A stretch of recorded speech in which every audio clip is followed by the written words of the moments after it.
Hi viewers, ఇవాళైతే ఒక healthy రెసిపీని చూపిస్తాను.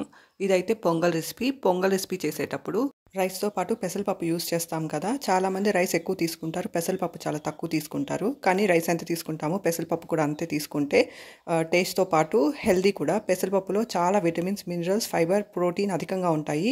ఒక కుక్కర్ తీసుకొని అందులోకి తగినంత నూనె లేదా నెయ్యి వేసి నూనె వేడయ్యాక అందులోకి ఆవాలు, జీలకర్ర, మిరియాలు వేసి వేయించుకొని ఆ తర్వాత పచ్చిమిర్చిని కూడా వేసి వేయించుకొని ఆ తర్వాత ఉల్లిపాయ ముక్కలను కూడా వేసి బాగా వేయించుకొని ఉల్లిపాయ ముక్కలు వేగాక ఫ్రెష్‌గా దంచిన అల్లం వెల్లుల్లిని కూడా వేసి బాగా వేయించుకొని అందులోకి టమోటోలు వేసి టమోటో ముక్కలు కూడా బాగా మగ్గాక అందులోకి తగినంత నీళ్ళైతే వేసి నీళ్ళలోకి తగినంత ఉప్పు అయితే వేసేసి మనం నానపెట్టుకున్న బియ్యాన్ని పెసరపప్పుని అందులోకి వేసేసి మూత పెట్టి ఉడికిస్తే healthy and tasty pongal recipe ready.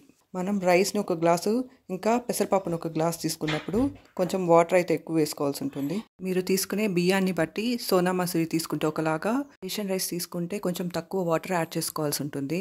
నీళ్ళని అయితే మీరు తీసుకునే బియ్యాన్ని బట్టి వేసుకొని 4 విజిల్ ఉడికిస్తే tasty and healthy pongal recipe ready. Thank you for watching.